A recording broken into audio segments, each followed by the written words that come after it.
Here we are in December. Happy time for some.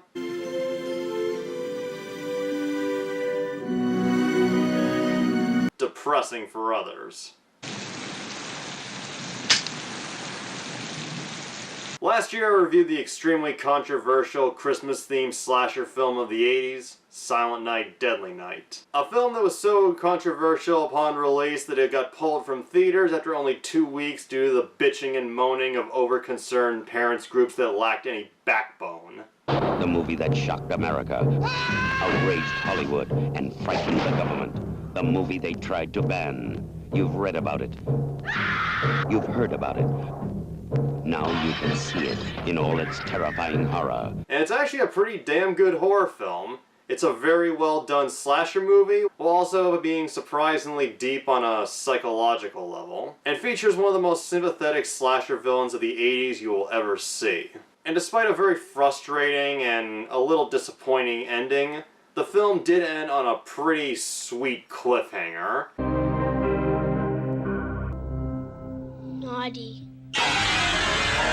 And 3 years later, we got a sequel. Did it give us the conclusion we were all hoping for? Sort of, but not as awesome as we would have liked it to be. Come on. Let me in. I want to talk about old times. Today we look at Silent Night, Deadly Night Part 2, the sequel that is just as notorious as the first film, but for completely different reasons.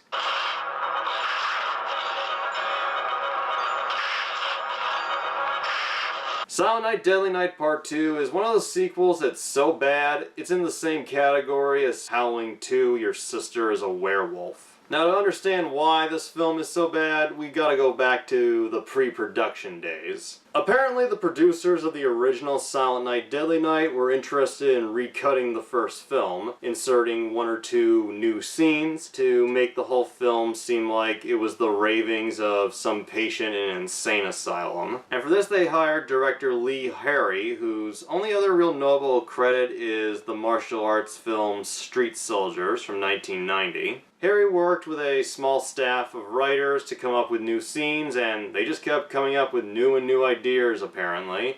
And before they knew it, they had their own little mini film / sequel on their hands. Unfortunately, they didn't have enough scenes for a feature film, and according to what I read, the budget was only about $100,000. So unable to make a feature film, they took the original idea of a ranting asylum patient and had the first half of this film be flashbacks from the first movie. And this is where the film became notorious, because the first half is almost entirely footage from the first movie. Picture that. In fact, it pretty much just feels like a really rushed version of the first film. And then the second half takes over, where the screen is dominated by a whole string of really bad fucking actors. You haven't returned my calls, babe. Imagine that. Want to ride or not? You must be getting pretty popular these days. Now, after watching Silent Night, Deadly Night Part 2, I have a lot of mixed feelings. To start at the beginning, the movie, surprisingly, has a very well shot and edited opening scene.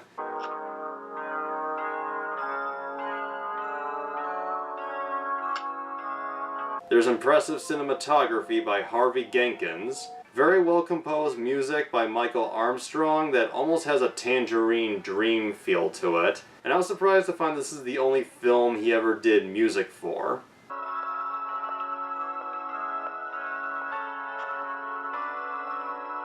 This opening scene is so good, I was surprised that the film with a reputation this bad would have such a well done fucking scene. I'm your last chance. Yeah? Yeah. And then, characters start talking. Well, what makes you think you can bullshit your way into my head? Like every other pencil-neck piece of shit! We're introduced to the new killer of the Silent Night, Deadly Night franchise, Ricky Caldwell, the younger brother of the first film's killer, Billy, played here by Eric Freeman, who has become one of the most infamous actors of a bad movie ever. You're really starting to get to me, Doc. You're getting real close. Do you dream, Ricky? I don't sleep. Hello? Merry Christmas. Santa's back. And Ricky's new therapist, Dr. Henry Bloom, played by James L. Newman. Probably the best actor in this film. I don't like your attitude, Bloom. My attitude is not the issue, Mr. Caldwell. You miss your brother. What do you think? You felt sorry for him. And what I'm trying to get at is, while the writing, directing, and acting for the new scenes can get really corny and bad as the film goes on, the scenes between Dr. Bloom and Ricky, and even some scenes in the second half, have some pretty good pacing, and some scenes are well done, and I think in the hands of a more focused and talented group of writers and directors, this could have been a reasonably good sequel. But then there's the flashbacks that just nobody can get over. And I'll admit, the first half did annoy me to a certain extent. It just comes off as extremely lazy how they use so much of the first film. It just makes me want to go back and watch the whole first movie again, instead of watching basically a clip show episode version of the first movie. Step by step, weapon by weapon, victim by victim, Santa's gonna finish what his brothers started. So you better watch out. You better not pout, because Santa Claus is coming to your town, and he knows who's been naughty and who's been nice. And as for the parts of the film that actually are new, people like to give Eric Freeman a lot of shit for his acting in this movie, and it is bad, but according to Eric himself, and this could be just him trying to make excuses, he says the director wanted him to be over the top. He said he wanted him to play a wisecracking type villain in the style of, say, Freddy Krueger. So with the idea that he allegedly was directed to be over the top and bad, does that give him a pass on his bad acting? A little, but not much. No way. Too many people get away with shit like that. And just a fun fact, according to IMDb, Eric Freeman's eyebrows, which may have pointed out go up and down, apparently do that about 130 times throughout the film. You're good, Doc. But I know all the moves. I could squash you like a bug. It turns out that Eric Freeman's casting came down to him and another actor whose name remains unknown. And this other guy apparently had more experience and was actually a better actor, but the filmmakers liked Eric Freeman's looks better. And I won't fault them for that. Hey, you crank out an exploitation film hoping to make a few bucks? You might as well cast the actor you know people are gonna masturbate to. And also in Eric's defense, just about every other actor in this film is pretty fucking bad. Monday, I swear I'll pay it all on Monday. You won't live until Monday. I got a line on something. I can feel it. It's gonna happen. Hey, you know what? What? I hope you don't pay on Monday. They're all messed up. The most well done original scenes are probably the scenes where we see Ricky growing up after his brother Billy's death in the first film, being adopted by a Jewish family. Sister Mary was able to find me a family, the Rosenbergs. They definitely did not get involved with Christmas. Growing up, still feeling traumatized from the abuse he endured at the Catholic orphanage, while also having a loving adoptive family. It wasn't bad. Hell, what did I know? I was 12 years old. We get a very good scene of a young Ricky having a panic attack while spotting a couple of nuns.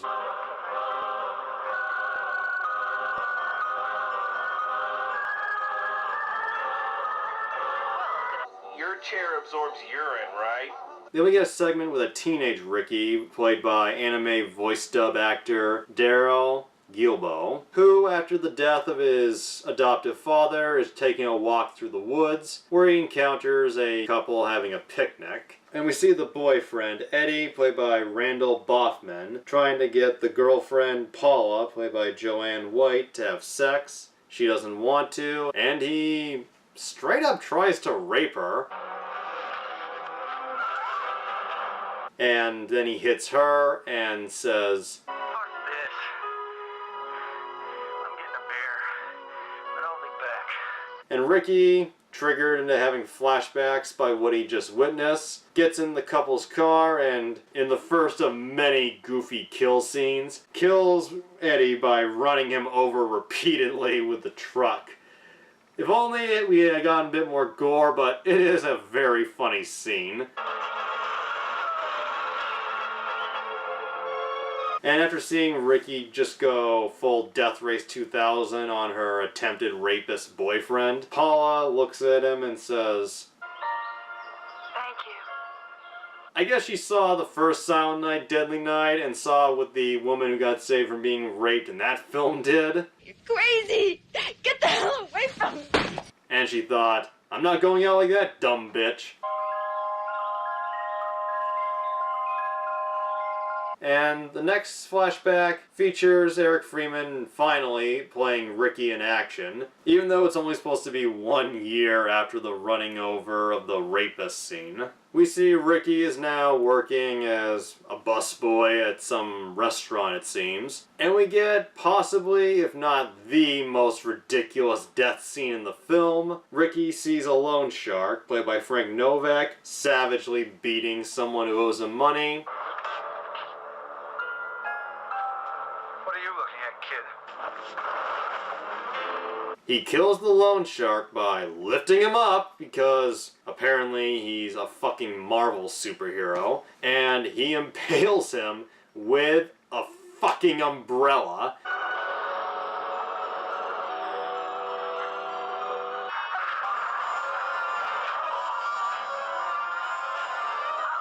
And then we get this really weird, long panning shot of the bloody umbrella as rain starts pouring down.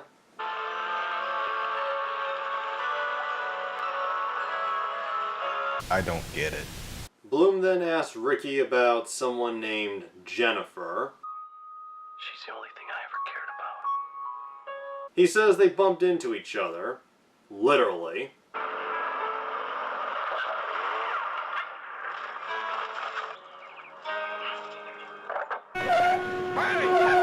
I'm walking here! I'm walking here!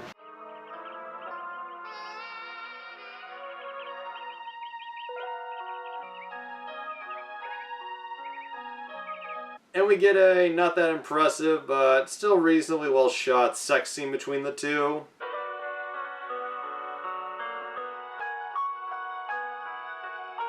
And it seems that Ricky really loved her. They go out, including to the movies, where we get one of the, and this is saying something, one of the weirdest moments in the film. What did you say this movie was about? Oh, it's great. It's about this guy who dresses up like Santa Claus and kills people.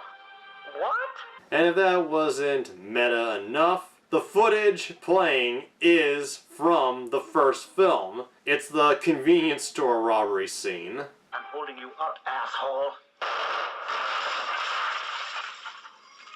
The overuse of footage from the first film was already bad enough, but in this scene, it just hits a whole new level of ridiculousness. And as crazy it does get a sort of legitimately funny moment where a loudmouth in the theater, played by Randy Post, won't shut up during the film. This movie's so bogus. Never mind the fact that everyone else in the movie's dead. Antagonizes Ricky and Jennifer, calls Ricky a faggot. Faggot. And in a moment that actually does make me laugh, Ricky suddenly appears. Next thing you know... Naughty. And does who knows what to this motherfucker. And then Jennifer's ex-boyfriend, played by Ken Whitechurch, shows up and... oh my god. Anybody who thinks Eric Freeman is the worst actor in this film, I say go back and rewatch the scenes with the Chip character. You must be getting pretty popular these days. I would rather die before I go out with you again. What are you trying to say? I have a date. Is he housebroken? He only has 2 scenes, but he is a level of bad that I think even goes above Eric Freeman. After that, we get probably the most famous segment of the film. Ricky and Jennifer are walking on the road and they encounter Chip, and Chip tries to be in Ricky's face. This This is what you ended up with? If I'd known you'd sink this low, I never would have dumped you. Dude, he is bigger than you, looks better than you, and unlike you, he doesn't dye his hair to make himself look like a retarded lemon. That's enough. That's what she said when I fucked her brains out. Shut up! Falling for me again? Ricky kills him by grabbing him by the throat and then hooking him up to a car battery, which, and this makes him a little anal retentive, should have electrocuted Ricky as well, considering he had his hand on the guy while he was starting to get electrocuted.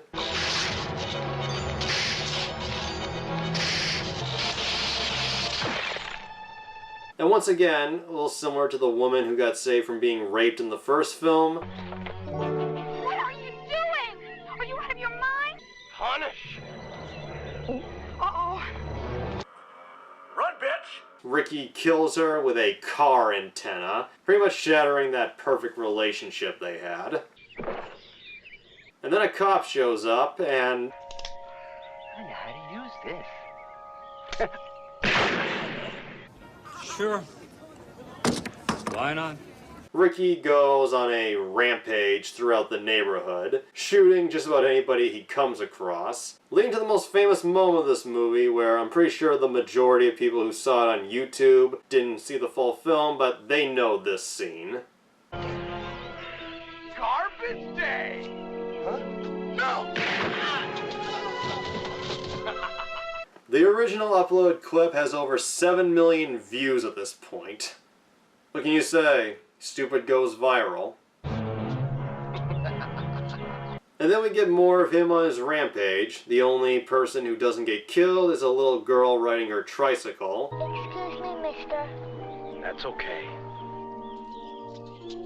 And then this is followed up by a pretty ludicrous, but also kick-ass car explosion.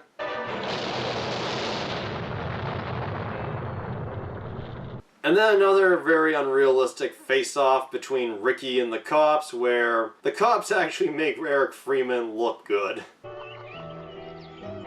Not worth it! Don't be a fool! Don't do it! Don't kill yourself! Not by much, but still a little better. Now with the flashbacks seemingly wrapped up, we're now completely set in the present, and we see that Ricky apparently killed Dr. Bloom while he was in the middle of telling this rampage flashback. And then, because I guess the $100,000 couldn't afford it, he kills several more people off screen and breaks out of the asylum.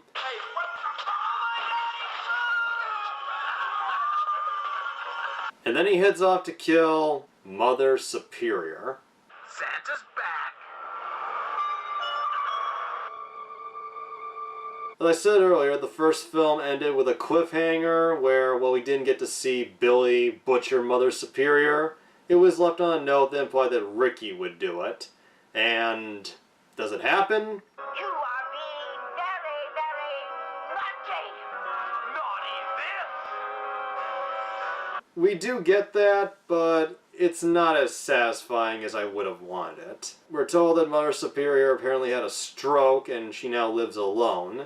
Ricky is able to track her down, and first big problem, Mother Superior is now played by a different actress. I guess Lillian Chauvin read the script and was like, no fucking way. And the new actress they got, Jean Miller, like everyone else, the direction she's given just does not lead to any real good acting moments. I am your Mother Superior. I raised you. And the next big thing, she looks nothing like Lillian Chauvin from the first film, and since the first half kept showing a lot of scenes of her, this change of actresses just diminishes the emotional involvement we had with seeing Mother Superior die, and for some reason they put Jean Miller in this really awful makeup that makes her look like she had acid thrown in her face. We get a very embarrassing, but admittedly a little funny cat and mouse scene between Mother Superior and Ricky.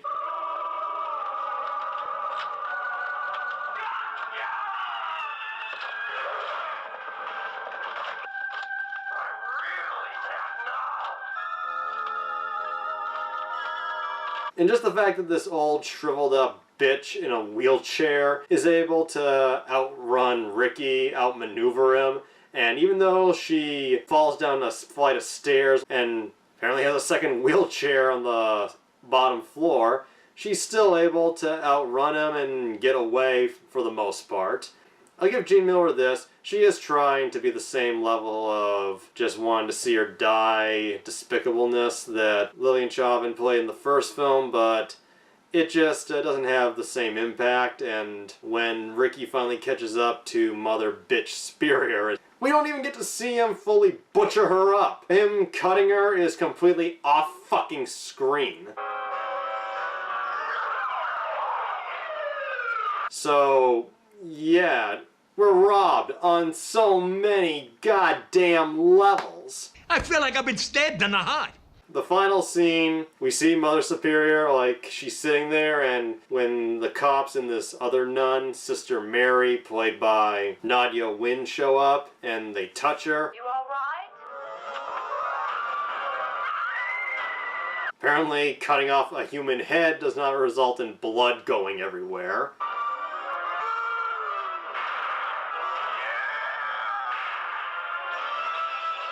And then the film ends on a moment that is predictable at this point, pretty goofy, but also a little bizarre. Sister Mary wakes up after going down, sees Mother Superior's chopped off head.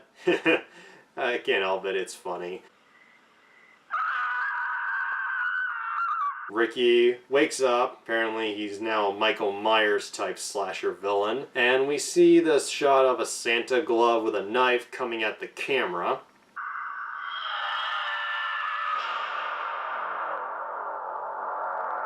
I guess this is meant to be another cliffhanger, but it's really hard to know what to make of it. I don't get it.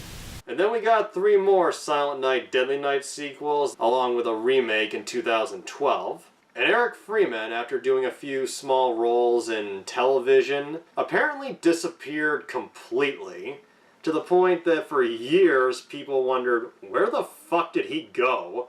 And many reviewers, including the Cinema Snob, called for trying to find him, and it wasn't until 2013 that he finally resurfaced. He showed up at a screening of Silent Night, Deadly Night 2, and I read that he was surprised to find out from a friend that there were websites devoted to finding him.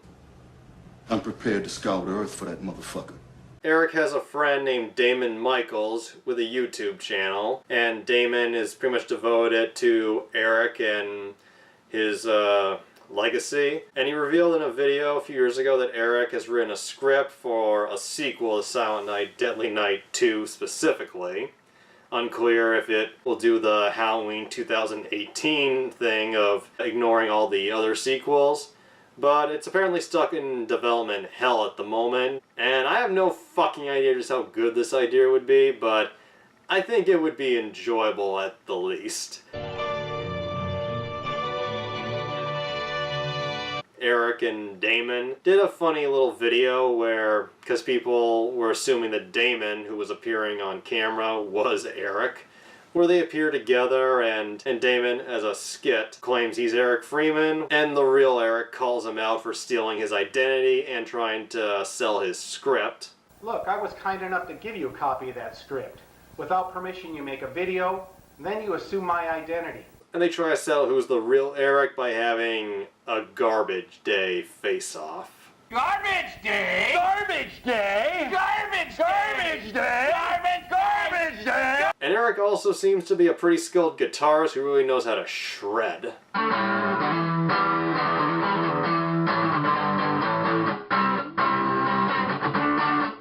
If you want to see a little bit of Eric Freeman today, go check out Damon Michaels' channel, and it seems like he enjoys the legacy of the movie and his interesting performance.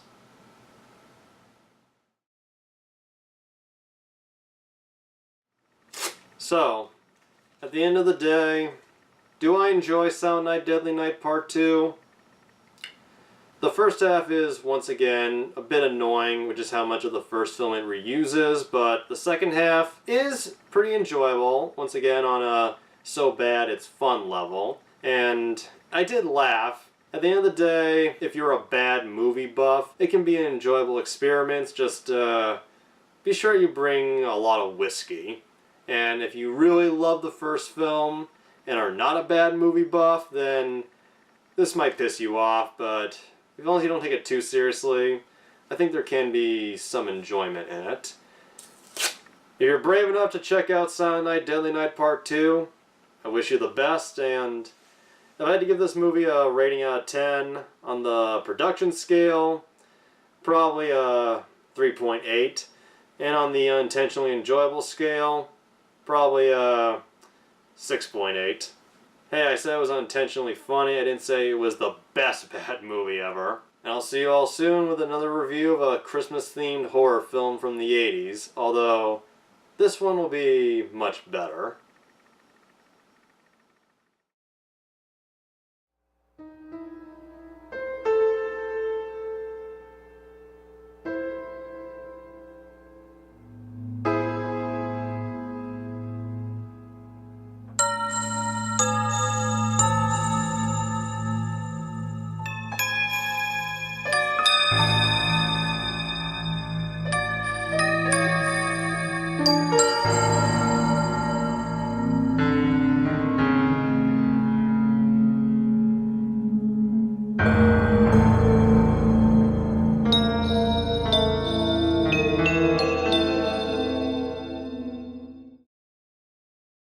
Garbage Day!